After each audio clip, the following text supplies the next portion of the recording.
Okay. Well, everything going all right for you guys? Excited about the weekend coming up? A little bit? What are you doing this weekend, Henry? I don't really know. Okay. Don't party too hard. Okay. It's like a rest weekend. No one sports or that. Okay. You swim, right? Yeah. Okay. And you play basketball. Wow. Dual sport. Yeah. What about you, Anissa? I have For oh, dang. Okay, that sounds like fun. Okay. It's got to be more fun than I do today. So let's get into reading comprehension. We're on page 55. Let me have and read the steps for reading comprehension first. Step 1, read the passage carefully. Step 2, rewrite the questions into terms. Step 3, answer the question. Research the answer in the passage. Step 4, first answer in simple terms. 5, find the 6. Answer goes to best 6 information. Okay, great. Let's hold on and don't go to the passage yet. Let's talk about these steps for a second. Let me ask you guys, when you do reading comprehension, everyone probably reads the passage, but then when you do the questions, how do you do the questions? Kiana, what do you do? I go back to the passage. Okay, so you do go back to the passage. That's good. Okay, Ineza, do you go back to the passage? Yeah, Henry? Yes, Henry? I usually research the answer. Good. I like that response from all three of you guys.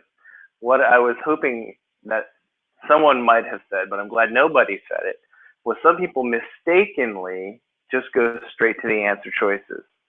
And I want to avoid just going straight to the answer choices because in reading comprehension, you just read a passage, new information, and then you're going straight into questions that are asking pretty detailed questions about the passage. There's no way that anyone has photographic memory that they're going to just remember from that passage and is able to answer pretty serious questions about it. So going back to the passage is a very, very, very good thing to do. And when you're reading the passage, which we're about to do, one of the most important things is to figure out the purpose of the passage.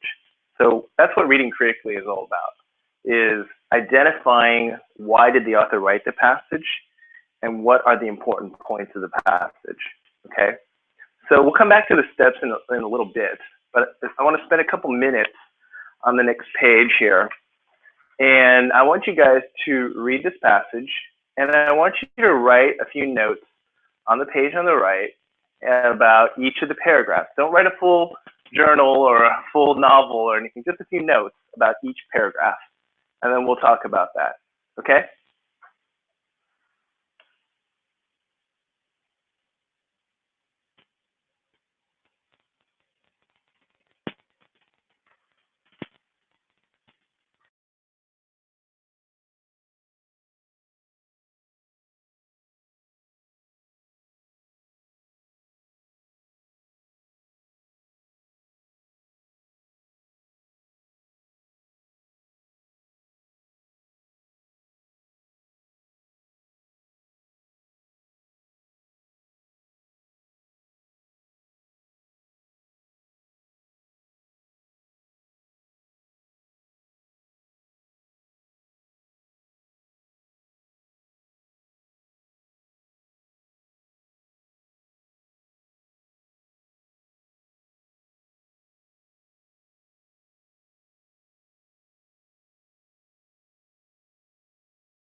All right, so you had some time to read over the passage. How many of you guys would say on a scale from 1 to 5, 5 being the hardest, 1 being the easiest, this is a hard passage? 5? How many would say it's easy? 2? 3? Henry says 3. Kiana says 3.5. Inez says 3.5. Okay. Would this be something you'd pick up to read on your own free time? No. Henry, maybe. It's kind of like for many young folks, if it lasts more than 140 characters on Twitter, it's probably not worth reading, right? Or if it's more than a picture on Instagram, then whatever. Okay, let's talk about this passage for a second. Let's break it down paragraph by paragraph. That's why I wrote this up here. And I want to hear from each of you guys as to how you broke down the passage. Ineza, with your novel right there, tell us what you're... I'm just kidding with you. Tell us what you wrote for paragraph 1. Okay.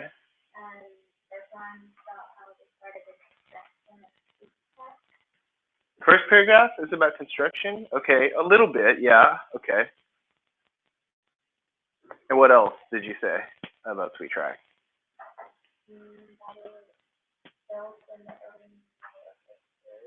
Neolithic period, okay. That's it? Okay. Kiana, you want to add to that? Anything different?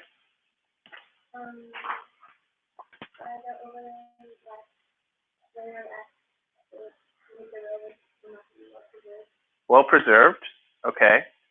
Good. Anything else? What she said? Okay. And then Henry? I just, the first paragraph might be like an introduction of it, some ideas about the text, and mainly an explanation of what it was. Okay. That's a little general. The girls had some good specifics there. Anything else, Henry? Yes, those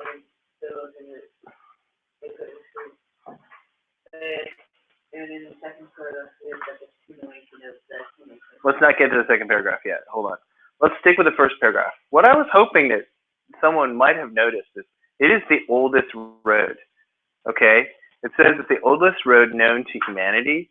That's a big deal to call it the oldest road known to humanity. Then I would add a few other things. And as I said, it was created by the Neolithic period, during the Neolithic period. And Kiana said that it was preserved. So it says it was preserved for how long? For 6,000 years. So that's some critical information. So let's put that in here. I'm going to abbreviate because we only have a little bit of space here, but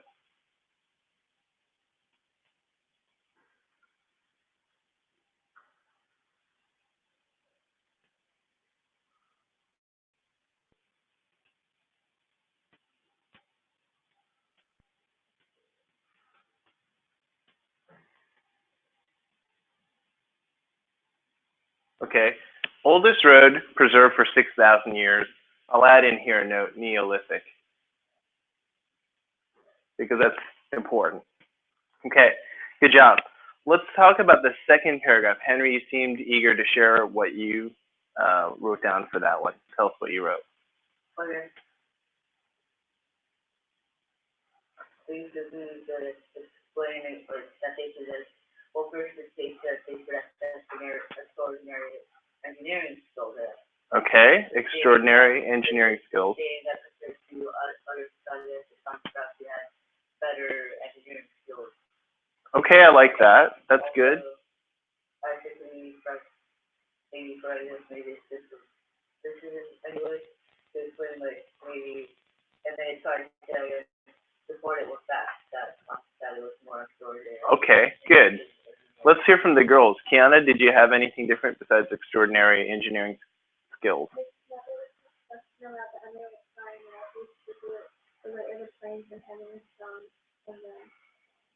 Okay, advanced technology, right? So let's write both of those in there.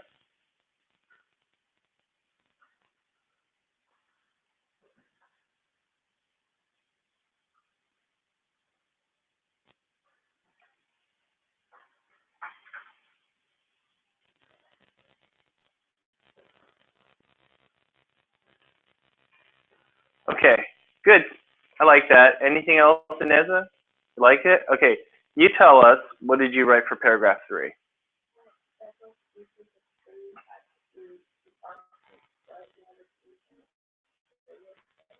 Several species of trees.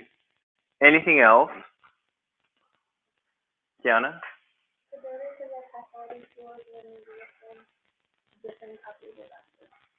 Right. Okay. They had high quality tools. And anything else, Henry? So yes, I guess coming back to the second paragraph, I guess it restates that it's until that pedophilia is built, and they had high quality tools to use on the high quality tools to use on trees in terms of opening, and they use the different properties so they can use them in a better way. Okay, good. I'm going to combine all of what you guys said right there. The thing that was, I think, more important is less about the types of wood, like, oh, dude, you want to use like mahogany or oak, or do you want to use like sequoia? Okay, more or less, what he's really trying to get to, the author here, is that they were very skilled at cutting the trees as well as laboring and putting them together. So it's trying to show that the people were very skillful. Okay, so I'm just going to abbreviate it like that.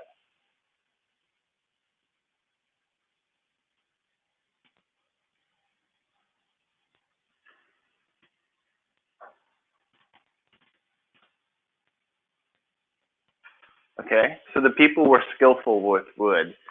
Kiana, you want to tell us about the next paragraph, number 4?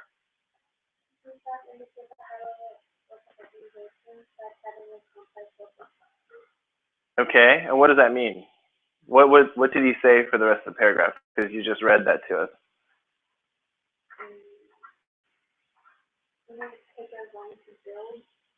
They didn't take as long. They were like, dude, no lunch break. No breaks, anyone. No bueno. Okay, no, I don't think that's what that was. What were they saying with that, Henry? Well, I mean, we had a high local organization. Completely very for private parties, just a great deal of like, or a great deal of communication between the various members of the society to help with like putting transportation and communication to help the society function well to help build the road. Okay, good. Let's talk about this for a second. Combining what both of them said, social organization meant that they were cooperative, they communicated, and they got the job done quickly.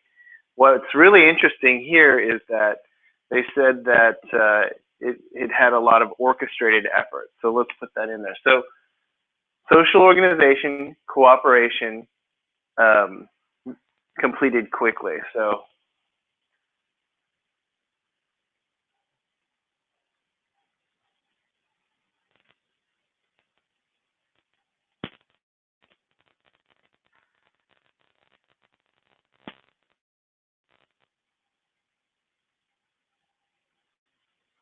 okay, so I abbreviated here. Social organization, cooperated, completed quickly. Okay, I couldn't fit the LY, but you guys got that. Okay, would you guys agree with that so far? Yes? Okay, good. All right, let's continue. Paragraph 5, Henry, what would you say about that one? Had by that he was built it had to land sculpture I guess for footpath between 2 islands that they used some of it and they used it as source for timber that they used timber from factories to help sustain the community. Okay, don't read it to me, but interpret it. Yeah. Yeah. Okay. And it's also something about woodland management. Okay. Anything from girls here, Ineza and Kiana? Anything you want to add? You didn't write anything on that? The key things that I would take from that are, one, it served the purpose of connecting islands, and it also was a community dedicated to land cultivation. The last point was about woodland management, and that they cut the trees to serve as pegs so they could lay the road. So I'm just going to abbreviate that as connected islands and woodland management. Those are the two things.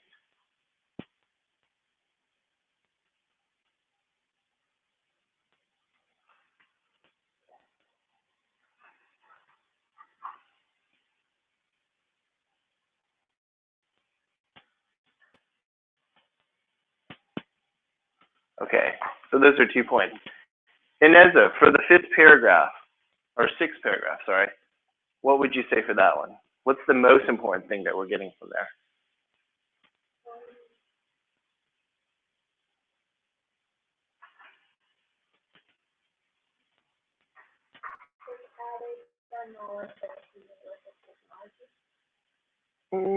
Kinda. It did add to our knowledge of Neolithic technology. Henry? Well, what says, so I guess it restates that it has all the ideas that stated in the code. So that it's I guess of course maybe it's an idea about the high level of organization and everything about that particular society that compared to other societies at the time of that while this is and while this is a different society, it is you can't really state that all societies will look at the time. Good. That's important. Does everyone understand what Henry just highlighted right there? Not really? Okay, I'm going to reiterate it this way. This paragraph did talk about the accomplishments of those people, but it said that basically this advanced technology and social organization is unique to just these people, and we cannot generalize and say all Neolithic people were as advanced as they are. So that's the most important thing, is the people of the Sweet Track community were more advanced than other Neolithic people. It's kind of like saying, dude, like we're like so ahead on the internet today compared to like other people. It's kind of like that. Okay, that's what we're saying. So I'm going to write this in here. Sweet Track community more advanced than other Neolithics.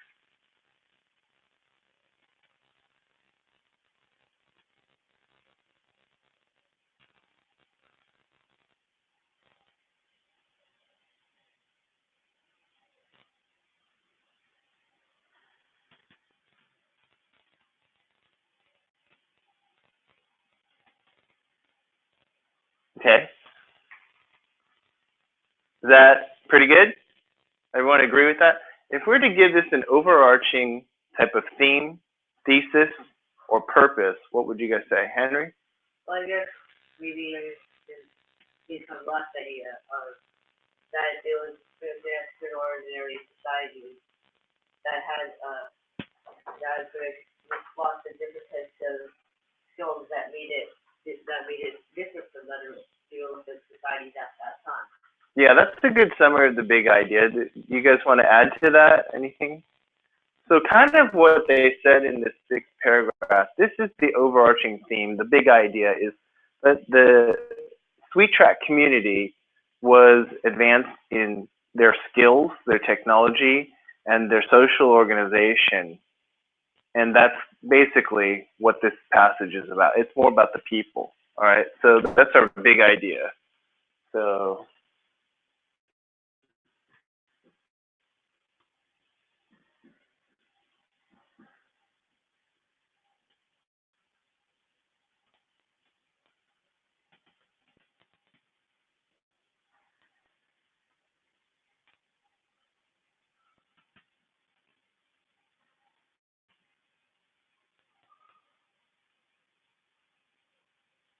okay, Sweet Track people were advanced in social organization, skills, and technology for the Neolithic time. I'll put that at the end.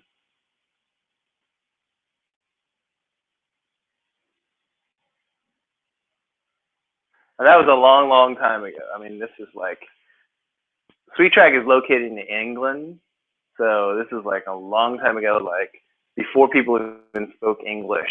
Okay, who knows what the cavemen spoke back then? All right. So everyone got a good idea here? Everyone's cool with it? Yeah? All right. Before we move forward, I want to talk about something at the bottom of this page. It talks about question types. There are 5 types of questions that you'll see in reading comprehension. And the more familiar that you become with the types of questions in spotting them and being able to use a strategy for those specific types of questions, the better you'll do on reading comprehension. The types that we have here are on this list right here: global questions, detail questions, inference questions, vocabulary and context, and tone questions. We're going to go into detail about each of them so that you become familiar with them. Is that cool? All right. So let's turn the page. And the first thing we're dealing with is global questions.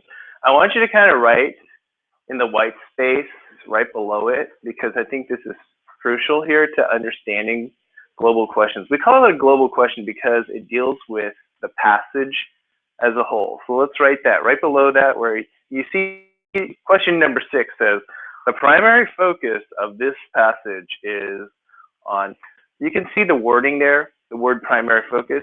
It deals with the passage as a whole. Let's write that in there. It deals with the passage as a whole, okay?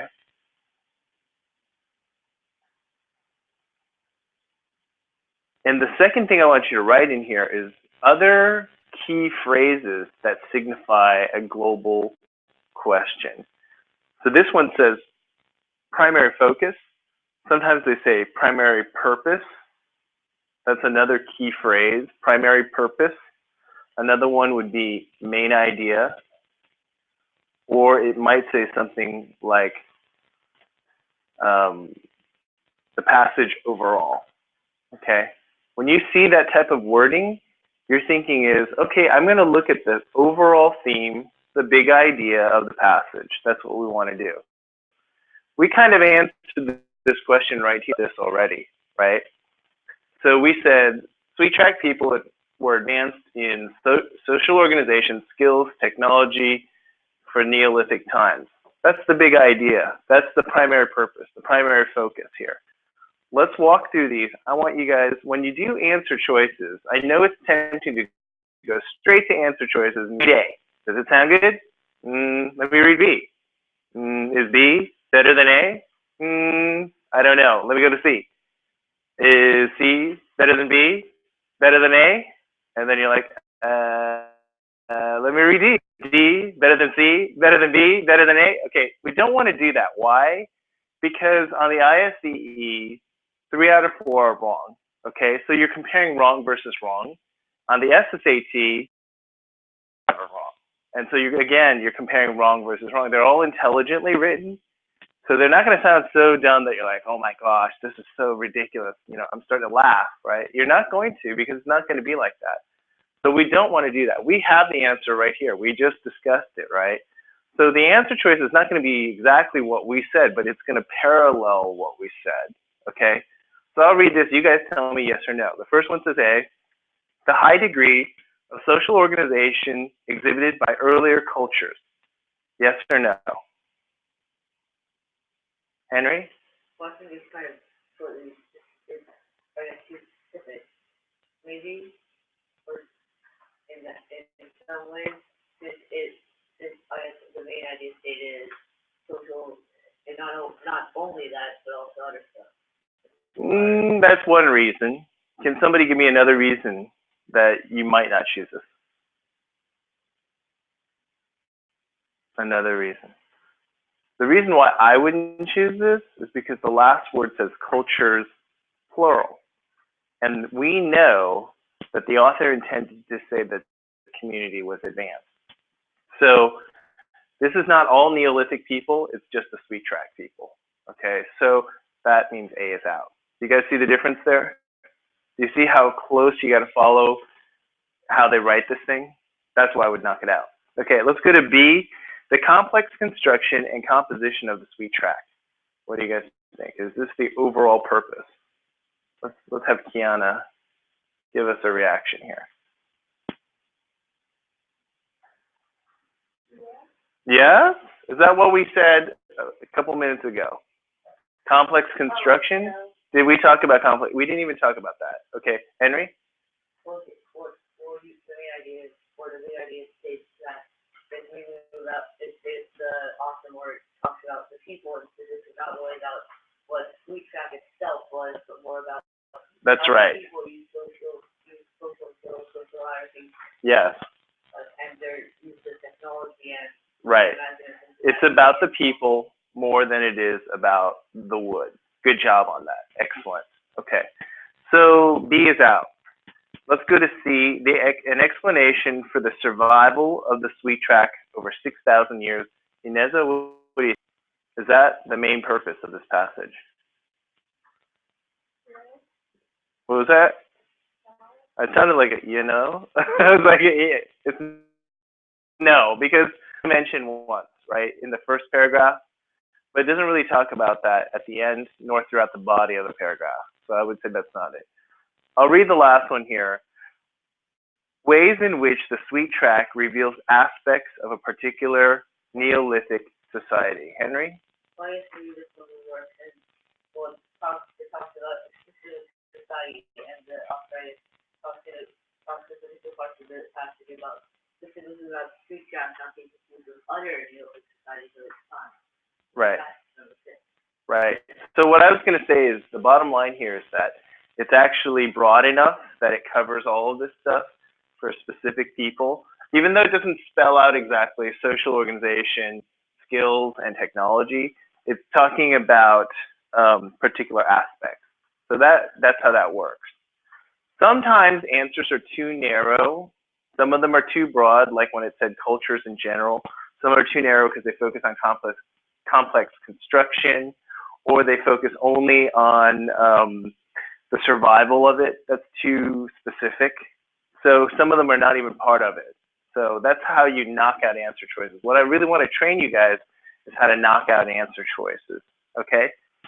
So let's try another question that deals with the style, because sometimes these global questions deal with the style of the passage.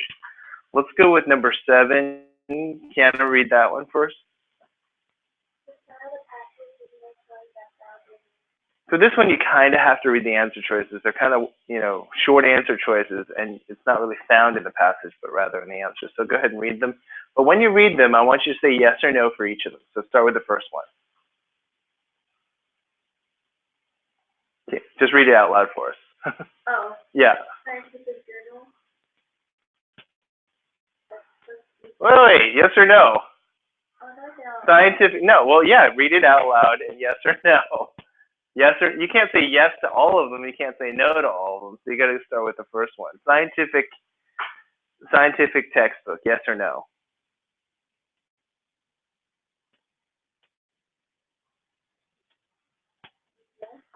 Yes?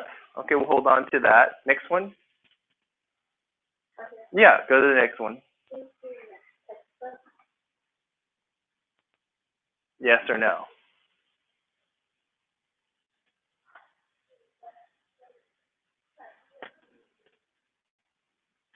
You're not too sure? Yeah, that's a yeah. Yeah, that starts with an N. Okay. Next one? Okay. Next one? No characters here, no plot, so not a novel. So you're looking at either scientific textbook or history textbook. Which one do you guys like better? Henry? Wasn't maybe the assistant. Yeah. If it was a science textbook, or if was a stuff, or maybe it's on the science textbook 5, right? Mm-hmm. That it would be more maybe focused about conservation. Right. It's less about the science. Chemical, Yeah. Construction. Right. It's less about the construction, more about the people. So I would go with history on this. Okay. Hey, how about this?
All right. So good. I would say that this one is from a history book because it's about people. That's bottom line here. So that's what we should do there. Let's go to number 8 question, and it's dealing with the author's tone.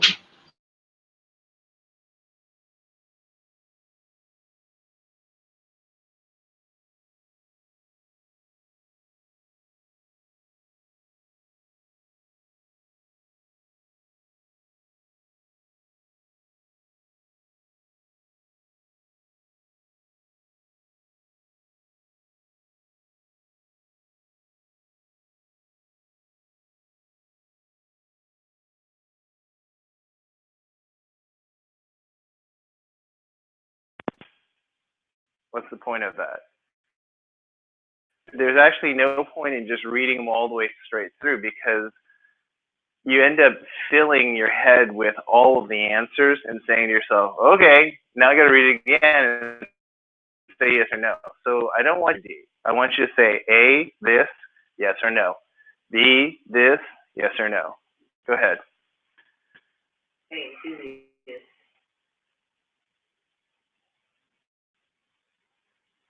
What is dubious? Does anyone know what this is? Well, I don't want to. Okay, what is dubious though?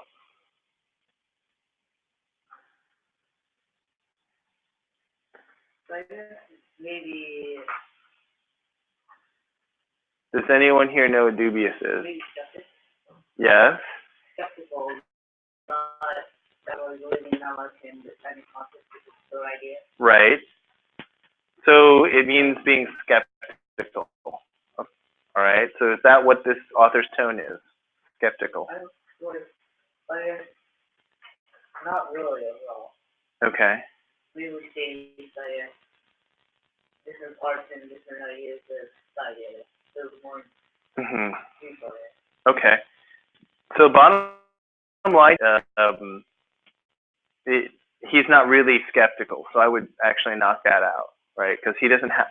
What does a skeptic sound like? A skeptic questions things, right? A good way to remember this word dubious is spelled like doubt. Doubt has a B that we don't pronounce. We say doubt as if it was D-O-U-T, but there's a B in there. Dubious, doubtful. Okay, he's not doubting anything. All right. Read the next one, Henry. Yes or no? I don't think the author really finds this exactly Enthusiastic is like, oh my goodness, have you heard about Sweet Track? This is the bomb. I mean, this is like off the chain. It is like the best of the best, the greatest, the ultimate. No, he doesn't sound like that. Okay. I don't think he's enthusiastic. All right. Next one. Condescending. Condescending. Yeah. What, is this author condescending? What do you think? Do you know the word condescending? Yeah, Henry? Not exactly. Not exactly. Do you girls know what condescending is? You don't? Kiana? You want me to show you what condescending is? Okay. Condescending is oftentimes I'll act it out. Okay. We often think of people who have a British accent as like thinking they're Americans. British people sound more sophisticated because they have the British accent and it's more intelligent sounding, even if they're talking about foolery. Okay, so let me read it with a British accent. About 50 miles west of Stonehenge, buried of Somerset Flatlands in western England, lies the oldest road known to humanity. What does that sound like? What? Proper? Nah, I don't know about proper. But a lot of times people think when someone sounds more sophisticated, I don't know if that's true. Henry? Well, I don't think it's all condescending. It's more of just a bunch of explanation. Are you saying the author or are you saying my acting? My acting is, I was trying to show that when people hear a British accent, they're like, better than me. He must be more intelligent than me. And a buckery.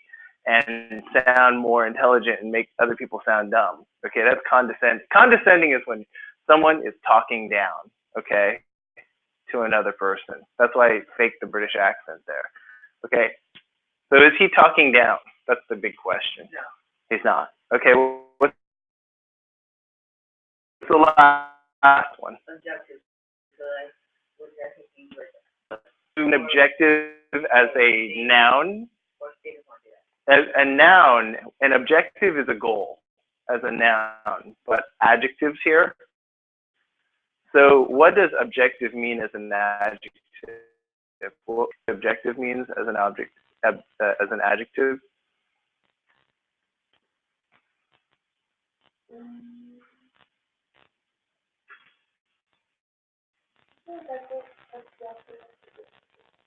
It's what? Not necessarily. Okay. Not exactly. Ineza, what does it mean to be an objective writer? Not exactly. Do you know what it means as an adjective? Because you described objective as a noun. As a noun, yeah, it's a goal. But as an adjective, if I'm an objective writer, what does that mean? Go ahead. I don't exactly know. Don't know. Okay. Objective writers are neutral. So someone say, as an objective observer, I don't favor this. I'm an outsider. Like, ask somebody who was not from Cleveland or the Bay Area, do you favor the Warriors or do you favor the Cleveland Cavaliers? They've been from some total other country like Kazakhstan. They're like, I don't even know which one. I don't care which one. Right? Is their objective. Okay? That's what it is. Objective neutral. This person is a neutral author. He's not really jumping out of his chair to tell us about this sweet track, nor is he being questioned. Henry. Well, the software is true, just taking so much of this and trying to get a particular point. Yeah. Being overly enthusiastic or just informative. And nor is he condescending, right? Okay, so that's good. So the answer here is objective. You guys are learning new words. Next time you hear the word objective, you're going to know it means neutral. Okay, if I'm an objective observer, they're a neutral observer. They don't favor something, nor are they against it. Okay? All right, let's continue with the next page. Detailed questions. Detailed questions are very common. In fact, they're some of the most frequently used questions in reading comprehension. Detailed questions ask you to basically look for a specific word or phrase in the passage. I want you to write this right below here. The question says, in lines 19 through 30, the author describes the construction of the sweet track primarily in order to. Okay, right below that, I want you to write, detailed questions ask you to look for a specific word or phrase in the passage. Okay, and the meaning in the passage. Okay. Detailed questions ask you to look for a word or phrase in the passage and to determine the meaning in the passage. Okay.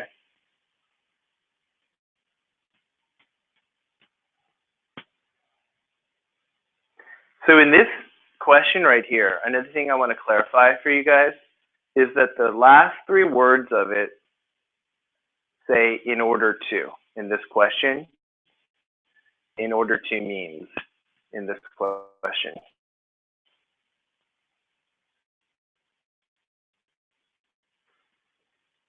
Henry, what do you think it means? But if maybe to accomplish or to accomplish something to the Kind of. forth a point. I'm sorry? Put forth a point there. Put forth a point? Kind of. Let's hear from Kiana. What do you think in order to means?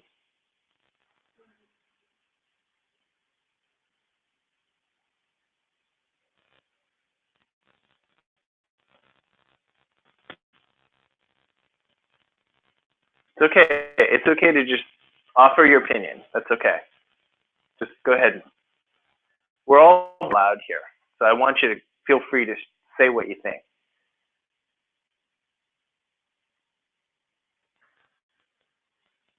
Anything? Not really? Ineza, what do you think in order to means?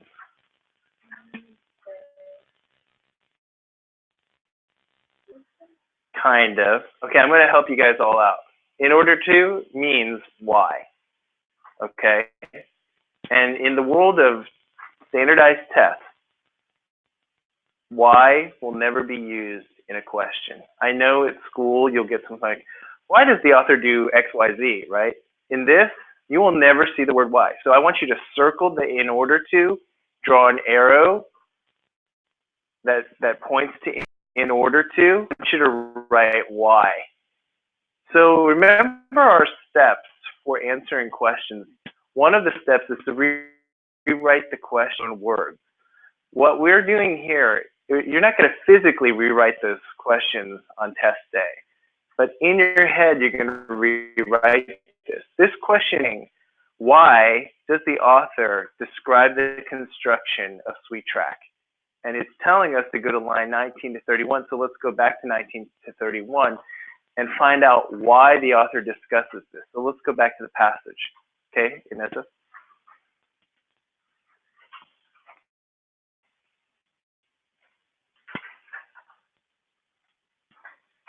(19 to 31) should tell us why the author discusses this.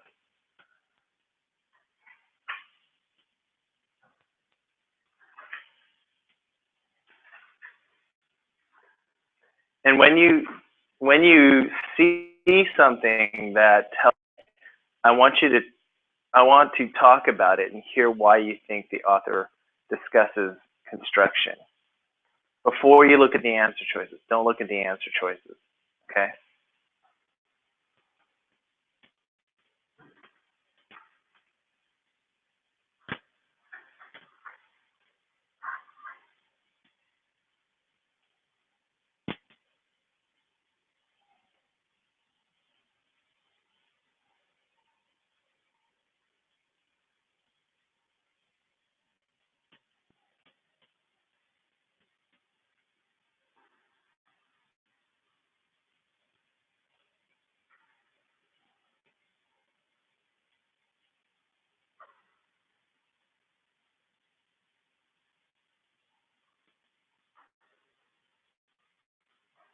Does anybody have a reason for why the author discusses construction of Sweet Track?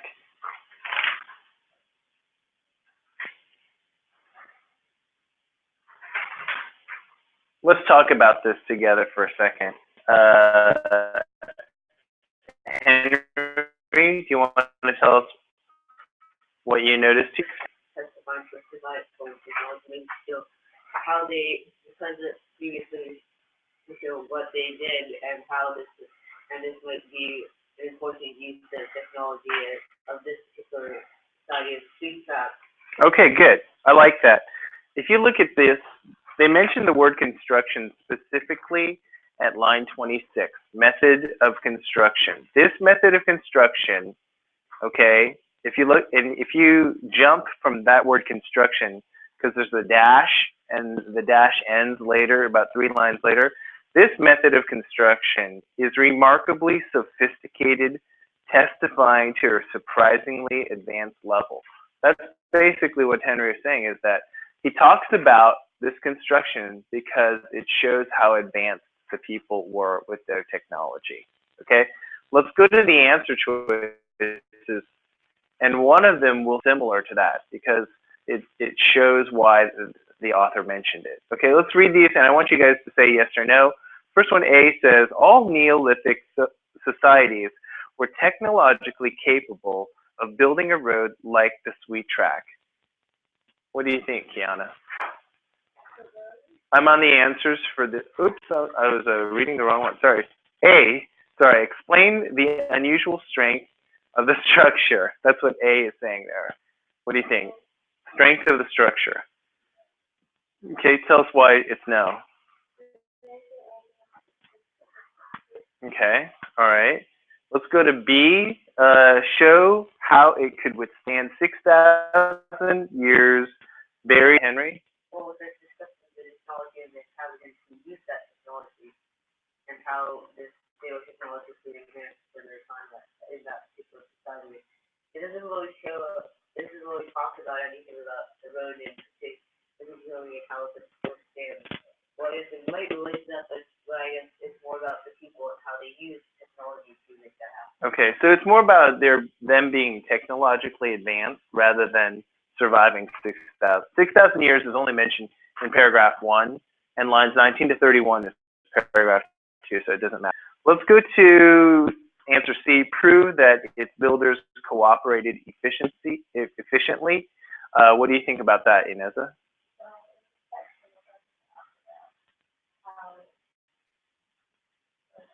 Right, that's correct. So it's true but irrelevant. Okay, so that's not our answer. The last one says, indicate its builders' advanced level of technological expertise. What do you guys think there? That's it, yeah. So the tough thing, I'm going to talk about answer choices for a second.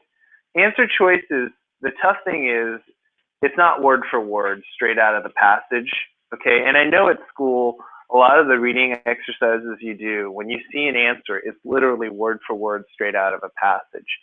That's the tough thing about reading comprehension on the ISE and the SSAT, is that when you do this, you're kind of like, well, it kind of sort of means what the passage is saying, but it's not word for word. This is a confidence that you guys will need to develop, where you're able to look at an answer choice and say, yeah, that is saying the same thing, okay? It's kind of like if I saw something in the passage and it said, this is a circle, okay? And the answer choice said, it is a round figure that is 360 degrees with a radius that is constant at 360 degrees. You guys are like, well, it doesn't say circle, but it sounds like a circle. You know what I mean? That's the tough part about reading comprehension. The other thing I wanted to say is some of these answer choices, they are true but irrelevant. That was a tough thing because they talked about social organization, which is true, but it's not about the technology, right? So that's the tough thing. Okay, let's go to number 10 here. Let's have Henry read this one, number 10. The example of woodland management is specified as Okay, wait. Where's woodland management mentioned? Go back to the passage first before you go straight to the answer choices. Okay, where is it? I think it's mentioned in paragraph 5 Yeah, our little map here said paragraph 5, okay? I mean, when they're talking about woodland management here.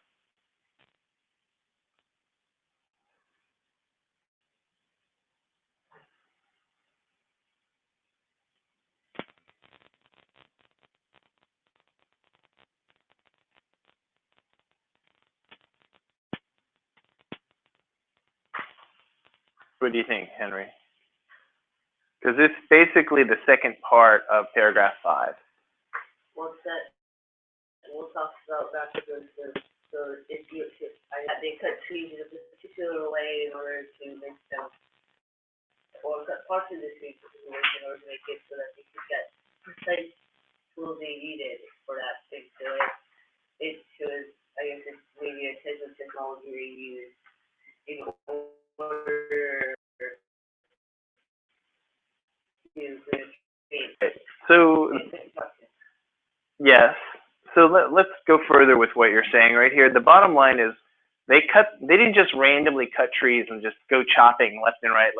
They chopped the trees so that the pegs that came up would support the road and also would sprout in a method that they wanted, so that it would have rapid growth of long, straight, rod-like shoots to be used as stumps.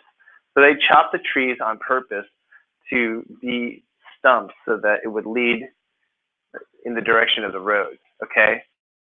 So that's what this, and they called it coppicing. That's the method, okay? That's what the woodland management is called. So there was a purpose behind their way of cutting. Let's look at the answer choices now and see if this helps us with the answer choices. A, lumbered in controlled quantity. Look at that. No. Okay, they don't talk about that. When I hear controlled quantities, I think of some like Berkeley environmentalists like, dude, don't cut the trees. You gotta like save them because like environment is like so high priority and we gotta leave a legacy for the next generation. Okay, that's what controlled quantities is. Okay, you didn't like my tree hugging impersonation. I'm a like total tree hugger. Okay, now next one. B, planted only among trees of their own species. What do you think, Henry?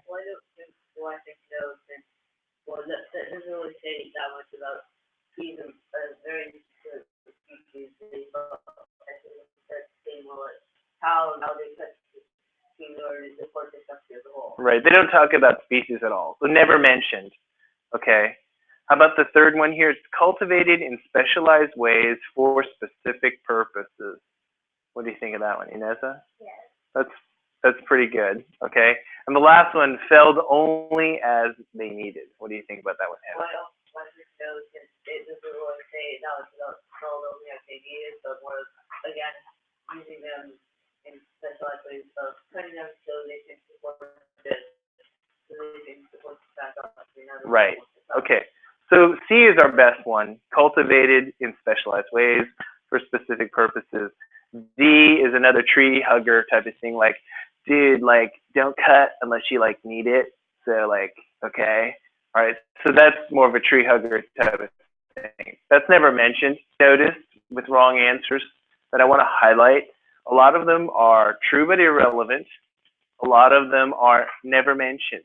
If something is completely never mentioned and you read the answer choice and you're like, I don't remember that from the passage, then it's out. Okay, so I'm showing you two reasons.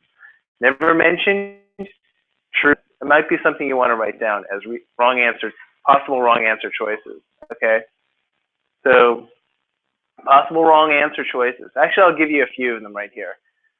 True but irrelevant. Okay, it might be from another paragraph, but it's true, but it's irrelevant. Another one is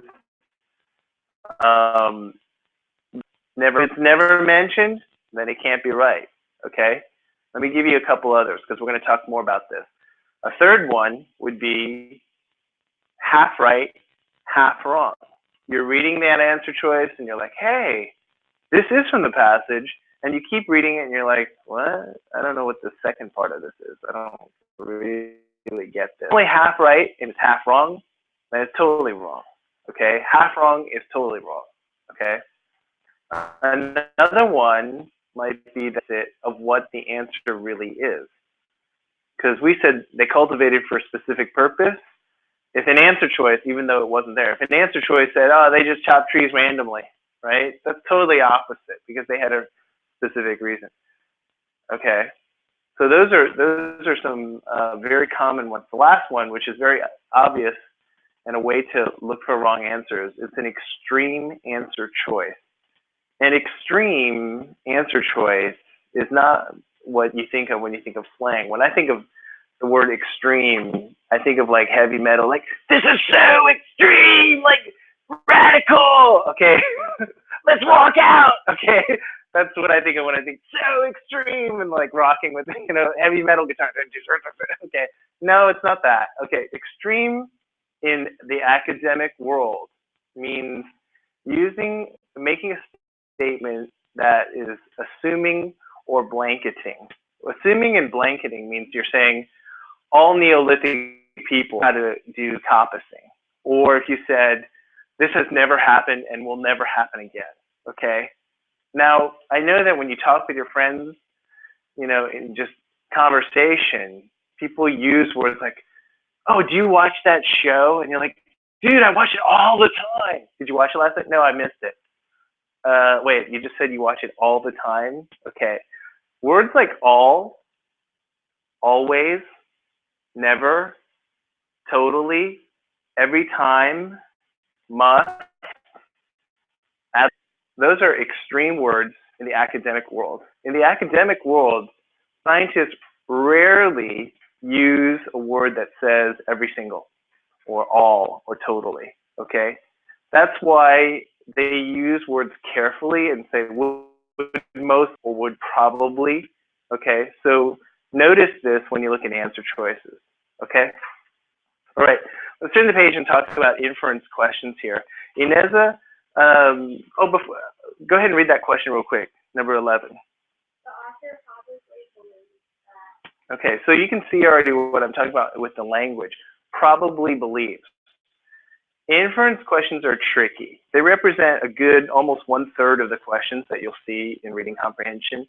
And typically when they do this, they're asking us to find an answer that the author would most likely agree with. So I want you to write in the white space right here, inference questions ask us to find what the author would most likely agree with.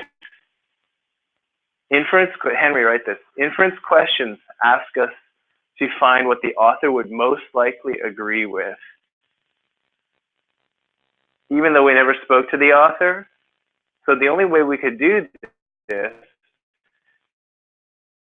is to find an answer that the author might agree with, okay? Because obviously we never spoke to the author. We can't go, hey, what do you think? Do you agree?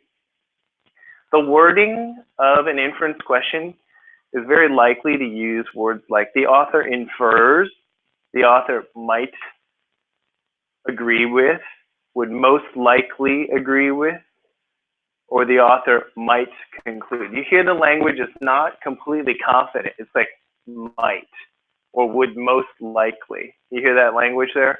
That's what you're going to see on inference questions. So this one says probably believes.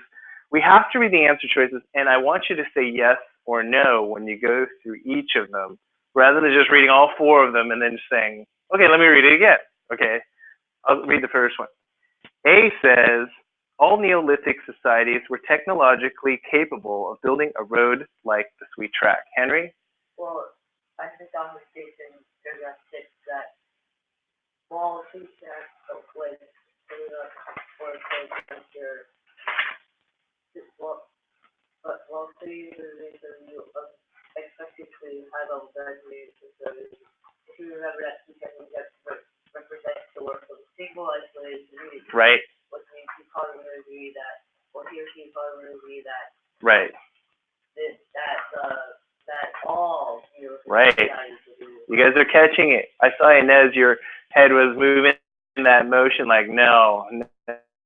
This word, all single one. And he's saying, no, just one community. Okay, good. Let's go to B. The Sweet Track builders had expertise in was woodland management. What do you think, Kiana? No, because there's the only area. They had a few. They had social organizations, technology. They had a few things going for them. Okay, the third one says conservation was important to those who built the Sweet Track. What do you think, Ineza? Yes. Yes? What evidence supports this conservation?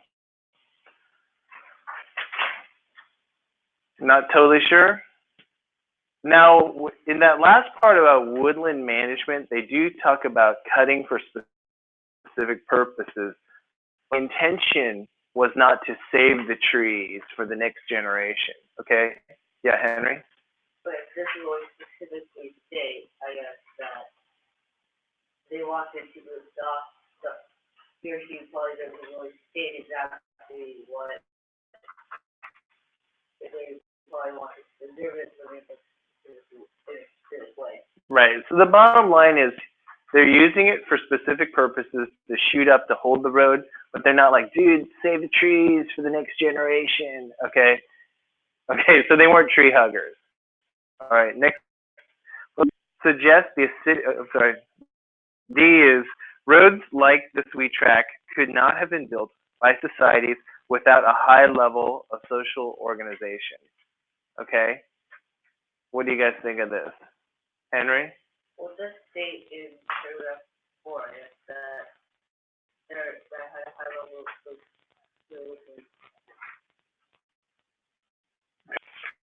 Paragraph 4, 1, 2, 3, 4. It says they have high level social organization. Well, it says, well, it states that, well, this, why does exactly state that, Mhm. but it does state that it helps it quickly, helps perform it quickly, but it does not state that it was exactly necessary for. Yeah.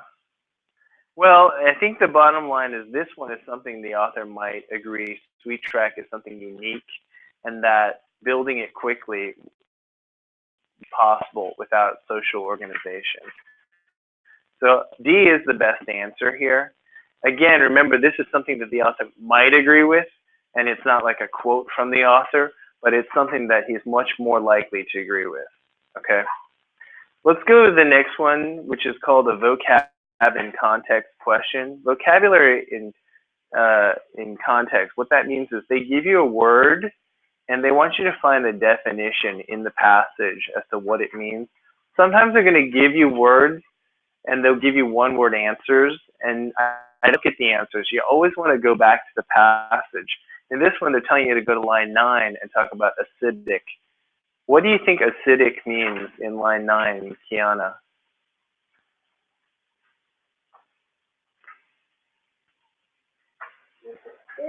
It's protective. Okay. All right. Henry, did you have something else? Yeah, I also think that Protective. Or preserving since that will help preserve drugs since the state that is help that because it is really thanks primarily to those lakes where they feed it was access towards once it stops like bacteria and Right. other animal life. So it stops the bacteria and preserved it. Correct. And I guess if it was acidic enough it would stop lots of there's some damaging it over time. Yeah, that's correct. So both of you, correct. Prevented the decay, prevented the bacteria. So let's go down the answer choices. Yes or no. Indicate the importance of protecting ancient ruins from the effects of modern pollution. Kiana? Yes? Do they talk about modern pollution? Okay, this is what I was saying. If it's never mentioned, it's wrong. Modern, okay. Emphasize that the Sweet Track was constructed of non-corrosive materials. Ineza?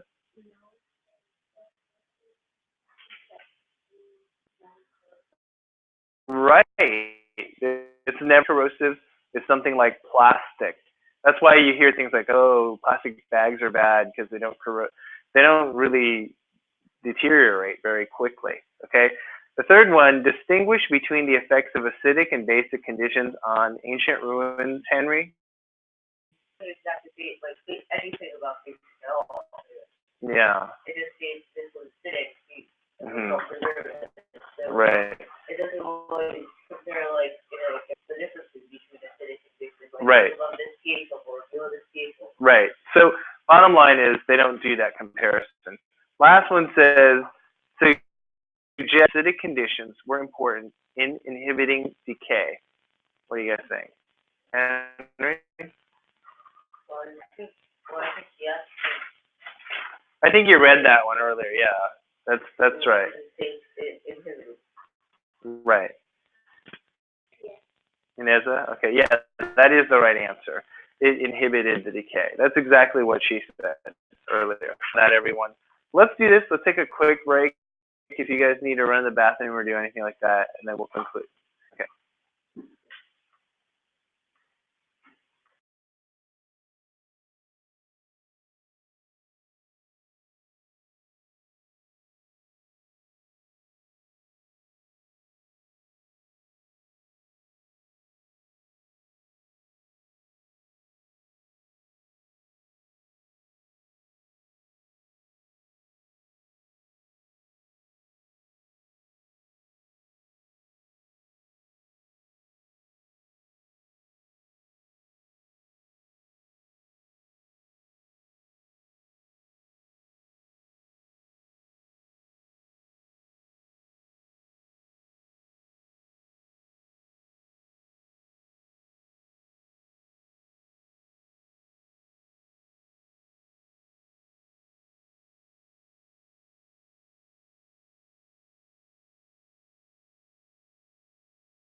part. We're going to do the fun part now, which is learning words with different techniques. And what we have here on this page is talk about building ISE vocabulary. We have the word incandescent. Who knows what the word incandescent means? Anybody here? Anybody seen this word before? Henry, have you seen it?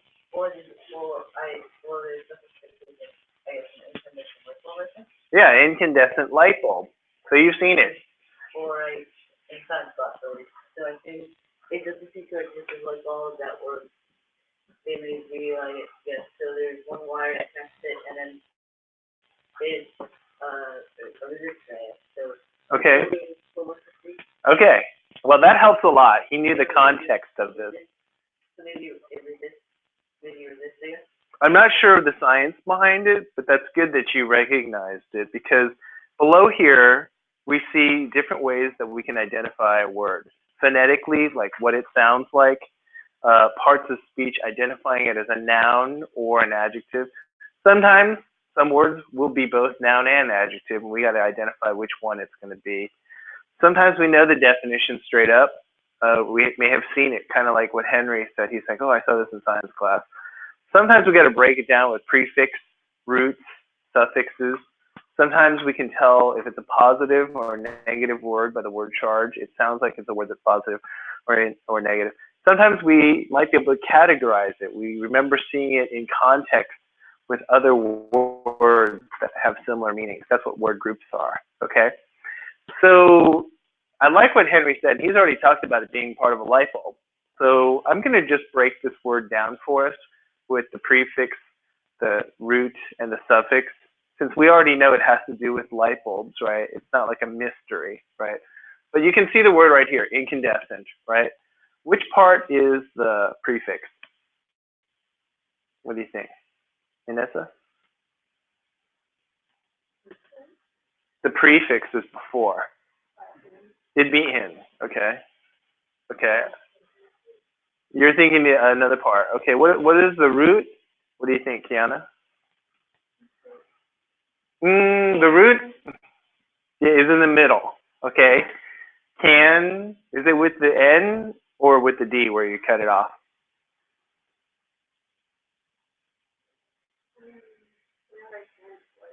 With the N or with the D, where are you cutting it? N, okay. Henry, where would you cut it?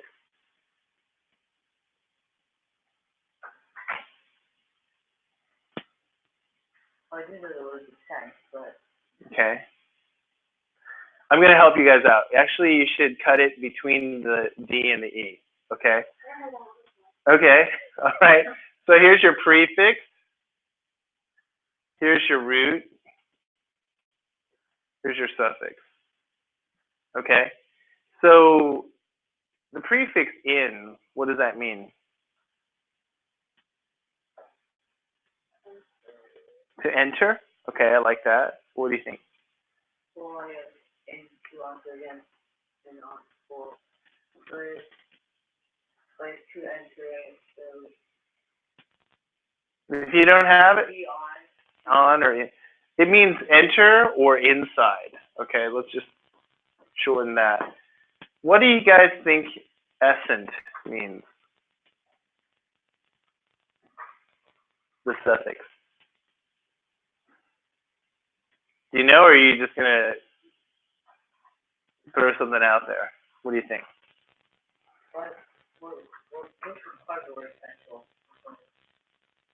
It's right, essential. I like that. That's okay.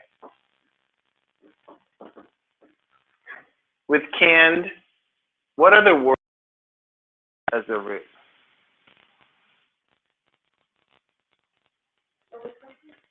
I'm sorry? What other words have canned?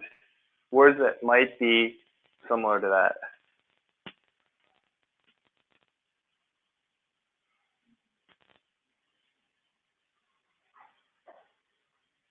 Any? Candidate, okay, that's true. Candidate, true. What else? Might as well say candid. right? Since it's right there. What does candid mean? I'll just stop there. What does candid mean? Have you ever used that word, Henry? Well, I've heard of it, like, truthful, honest. Yeah, truthful or honest. If someone said, I'm going to be candid with you, and I'm going to tell you that I think the Warriors are picking up this player. Okay, he's just being honest. Or I'm going to be candid. I don't think that was a good move to pick up this player, right? Someone's being very honest, being very truthful. Okay, so that's candid. If you look at these pieces here, inside candid, which is true or transparent, and essence, you know that this has to do with something you're looking at, right? It doesn't spell out the definition, but it gives you pieces of a word. Okay, does that make sense? What I'm saying right there? It's something visual, right? We already know it has to do with light bulbs. It's light from within. That's what it is. That's what an incandescent light bulb is. Light from within. You guys see that? Cool. Let's keep moving on here, and let's talk more about roots here. In this exercise right here, you can see common words such as quest, question, and query. And you can see the roots are quest, quare, quiz, and queer. What do you guys think these roots mean? What do you guys think?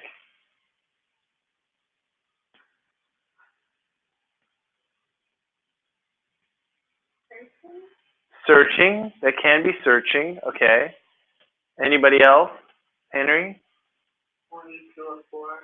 To look for, searching.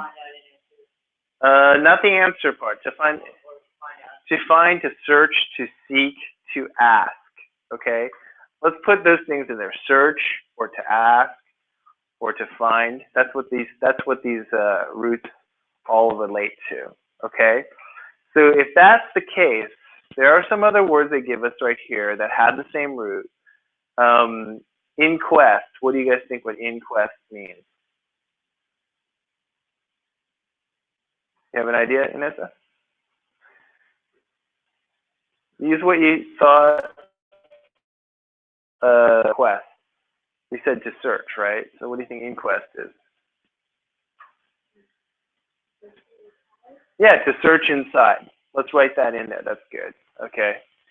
All right. What about inquire, Henry? Why do you kind of know what it is? Yeah. What do you think it means? I think it means to like question, to ask someone. To ask, right? I like that. To ask, right? Exactly. So, good. That's what inquire is. To ask. Let's look at the next one. There's some common words: subscribe and manuscript. So they both have the root of scribe and script. There's also scriv. What do you guys think that means? What do you think, Kiana? To write, correct. I like that. So to write, I like that. So you have two more words. One is circumscribe and proscribe. What do you think these words mean?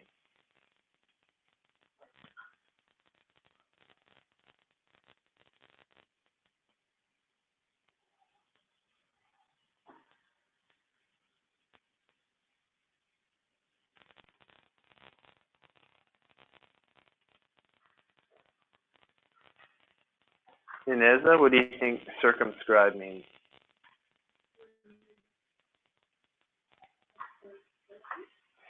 Kind of. Where are we seeing circumstance? Okay, right. Anything else?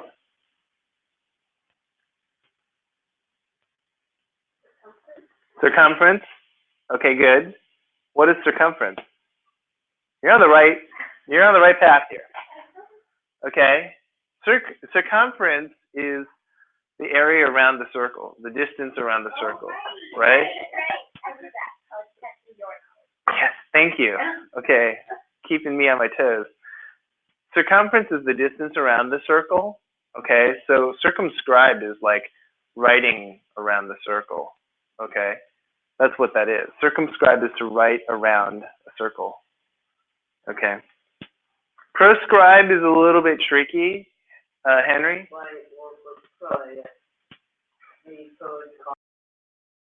Yeah. Yeah. Supportive, So, surprisingly, proscribe is actually prohibit. It's kind of strange, but it means to prohibit. Yeah. Yeah, I know. It sounds like a positive word, but it actually is more like yeah, prohibit. Yeah. So let's go to the next one. Verdict, verify. With verdict and verify, what do they mean? well, you have to find out the truth. Find out the truth. True. Something that's true. To verify is to find out if something is true, right? Verdict is the final answer by the court, right? The verdict is the final answer. Verify is to determine whether something is true. So ver has to do with truth, V-E-R, okay? At Harvard, their emblem has the Latin word veritas, which means the truth, okay? It comes from a Latin root here, okay? That's my alma mater, so that's why I know that one. So, huh? Yeah, like it's considered a dead language since no one speaks it in daily use, but it's very useful in understanding the English language. Yeah, Henry. Is it accusative? Accusative? Case. What do you mean? You said it's part of the motto, so I guess it's the direct object. Veritas? What do you mean is part of their motto? Well, the awesome. That part I'm not a Greek expert, or I mean a Latin expert. I couldn't tell you. Greek? That's useful. It's still a live language, but in French. Okay, if you want to learn all of them, you got all the time in the world, so now's the time to start. Let's go to these two. Since we know it deals with the truth, the ver, what's verisimilitude? What is verity? What do you think? Henry? Well, I think that's kind of fair to word verity. So similarly, maybe to try to find the truth, maybe. So verity is kind of like the word purity. If you said, oh, this water is 100%, is 99% pure, right? So the purity level is 99%. Recycled water, that's 99% pure. Verity is the degree of truth. This is, we did the lie detector test and it shows it's 75%, verity here, okay? Degree of the truth, okay? Verisimilitude, I'll just help you guys out. It's just saying something that's similar to the truth. That's what that is, okay? Similar to the truth. Yeah, Henry? Well, yes, similar sounds like similarity. Right, similar to the truth. Okay. So this is what I want you guys to do for a minute so we can do this quickly. On the next page, we're dealing with prefixes. They give you prefixes here. They give you words as examples. I want you to spend a minute and write in your own definition and we'll compare them. So go ahead and do that for a minute. Okay.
Okay, let's start from the beginning with pro. Let's start with Ineza. What's pro? Yeah, it can be positive, but for the most part, it means for something. If you promote something or if you're proactive towards something, you're for. Okay, that's what it is, for.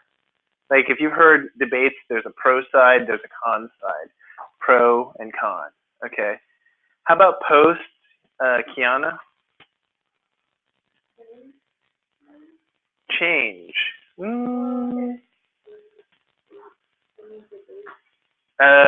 Post date, not really. Uh, what do you think, Henry? Or like after. Like Correct. so. Right. So post means after. If you're post dating, you're like, oh, we're going to date. Today is what, the 21st. We're gonna post date as the 25th. Okay, that's what that is. So postscript is like at the end of your letter, you forgot to write something. You say P.S. P.S. means postscript. After the letter, you're writing more. You're like, ooh, I forgot to tell you. Now you know. Now you know. Okay, let's go to the next one. Ill. What's ill here? Oh, did I skip pre? I think you guys know what pre is, right? Pre is what, Henry? I think you mean before. Before. Okay. What's ill, Ineza? Ill means not. It just means not. Like illegal is not legal. Illogical is not logical. Okay. What's im, Kiana? Not sure, Henry? I think you also mean It means not. Immature is not mature. Immaterial is something that is not something that you have. Immaterial means I don't have it in hand material. Okay. Interpose and interrupt. What is inter, Ineza? Wasn't sure. Henry? well, this is equal to each other in intro. That's not what inter means. Inter means between. Like intersection is where two streets meet. There's an intersection. International, right, is talking about countries overall, right? Let's go. An international flight is between two countries. Yeah, let's go with non. I think that's really easy. Ineza, what's non? That's correct. What's re, Kiana? Again. What's un, Henry? Not or Yeah, it means not, or to reverse, like unwind, unstable, to make it's not stable. It's not. Okay, what's miss? It's something that's wrong. Misapprehend, like apprehending the wrong person. And then mistake is to make, an error. Okay, I think we all got that. Let's spend another minute here talking about suffixes. We know that they're at the end of the word. I want you guys to look at these, use the examples, and write your own definitions. Okay, do that. Yeah, of just, not the words, but the suffix. Okay.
into this here. So let's talk about suffixes here.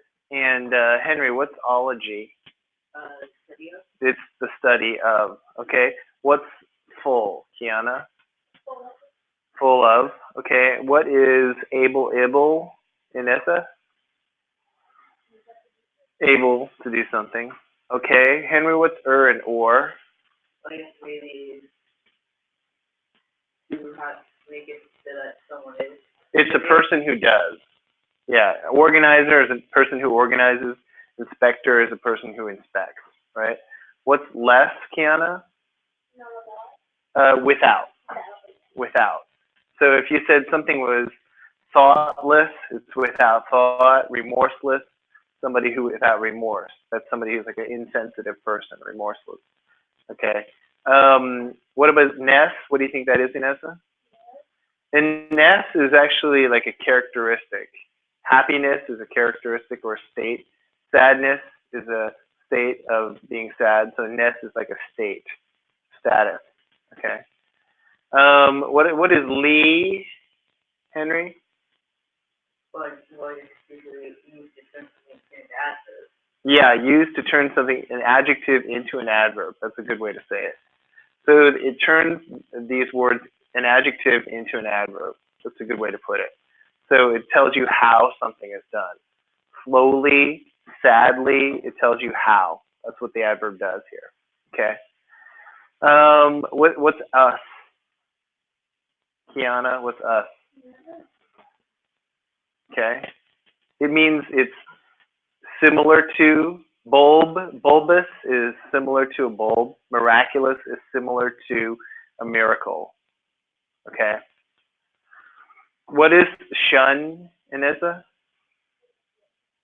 Okay. Shun is more like the state of rejection, state of reject. Okay.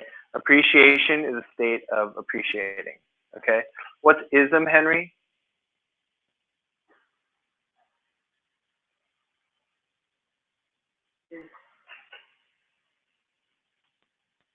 Ism. What is needing to turn into an adjective? Heroism is a act of something. So, and it's a Protestantism is a following, Judaism is a following, Hinduism is a following, or religion, religion. So some of the isms are religions like Protestantism, Judaism, Hinduism, Buddhism. Those are all isms, okay? Heroism is kind of an act of something. It's a type of action. Hero is an act of heroism, okay? So it's a description of that. Okay, let's keep going here. I just want to finish these things up because we have a couple pages and we only have a few minutes here. So with the word in this word charge exercise, callous, we've all seen the word callous before, right? What does callous mean? Ineza? It doesn't necessarily mean impatient, but you're on the right path there. A person who is callous, I'll use in a sentence, might say things that hurt other people, right? So what kind of person is callous person, Kiana? Insensitive, right? Now, we often think of callous as a noun because if you play monkey bars, right, and you do it over and over and over again, you build up the calluses on your hands.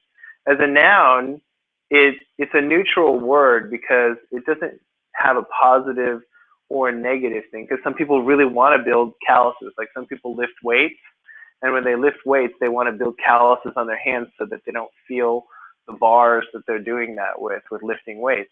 But as an adjective, okay, as a noun, it's neutral, but as an adjective, we already established right here, it means insensitive. It's negative. So with word charge, sometimes a word is positive, sometimes it's negative, sometimes it is neutral. In this case, it is negative. So a lot of times with answer choices, you might say to yourself, I'm not totally sure the definition of the word, but I know it's negative. Look at words that are positive. Or if you know that the word is positive, you will knock out the negative words. You guys see that? Okay. What I want you guys to do for a minute here, well, let's just run down them right away. Ingenuity. Is it positive, negative, or neutral? It can be more than one. Go ahead, Ineza. Ingenuity. It is. What does ingenuity mean? It's creative, right? Okay. Somebody who's ingenious, right? Astute. What do you think of that one, Kiana?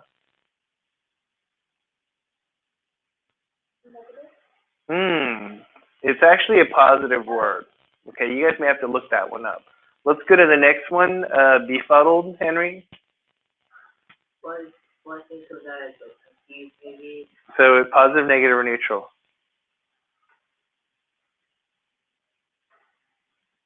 Which of the three? Positive, negative, or neutral? What kind of word is it? Sorry, what? Sorry. So, You said befuddled means confused. Is it a positive word, a negative word, or a neutral word? Which one is it? negative. It's negative. Okay. All right. Next one. Obtuse, Ineza. We're just going in order. It can be in math. In math, it just means greater than 90 degrees. Okay. But if you were to say someone is obtuse, what does that mean, Henry? I think, well, I guess it'd be more I think it's cut usually maybe as a more negative term. It is. If you said that person's really obtuse, it means you think they're kind of clumsy or dull. Or not dull, but clumsy or dumb, actually. Clumsy or dumb, okay? What about vacuous? What do you think of that one, Kiana? Have you heard it before? Does it sound like... I'll use it in a sentence. Some people look at outer space as a vacuous environment with nothing there. It can be negative. Okay, yeah, Henry? Why am I watching this kind of neutral since it's more, I think it's funny, it's kind of empty, like the vacuum. If you talk about something like outer space, and it's not really to say it's bad or something, but if you said something like, when I went to the neighborhood, it was empty and nobody was there. It felt vacuous. Then it would be negative. Okay. Let's continue with profound. Henry, positive, negative, or neutral? It's negative, vacuous. Okay. One thing profound is kind of confusing, so ordering, I guess. Profound is not confusing. It is often something that it makes a big difference. If you said, oh, his effort, his volunteering made a profound difference for this cause, right? So it's not something that's confusing. What do you think? More positive. It's more positive, okay. Let's go with addle. What do you think of that one, Ineza?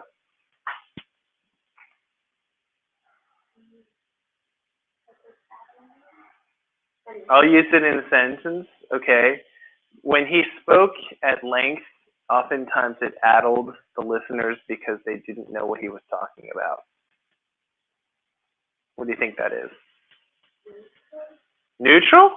Okay, Henry? But it's negative, it's more confusing. Yeah, he confused the listeners. It's not positive. If you addle, you're confusing them, okay? The next one, competent, Kiana.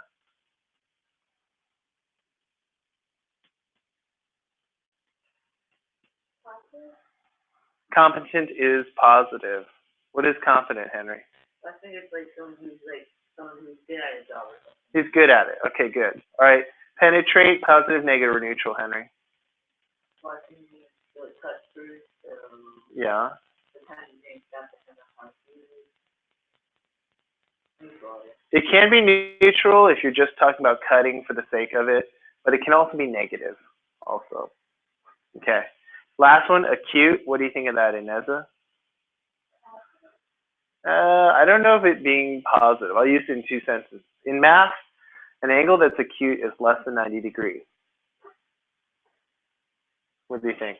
Well, in that case, it would be neutral. It's neutral. Let me use it in another case. Acute pain is felt immediately because it is so sharp. That's negative. So it's both negative and neutral, depending on the context here. The stuff at the bottom of this page, I'm going to wrap this up right now because we are coming to the end. We'll probably pick this up later. At the bottom, you see 2 through 11. I want you guys to fill that in on your own time with the words above. The words above all fit into the questions right there, not the questions, the definitions right there. We will continue with these 2 pages after, but your homework is going to be on the pages that follow. What is that one right there? And as a 80, that 73 to I think 82. 73 to 82 would be your homework. Keep going all the way to 82. That's the homework. Okay? So the homework is 73 to 82. Yeah, a little bit of review. It's good preview also. And then the next time we meet, we have a practice test.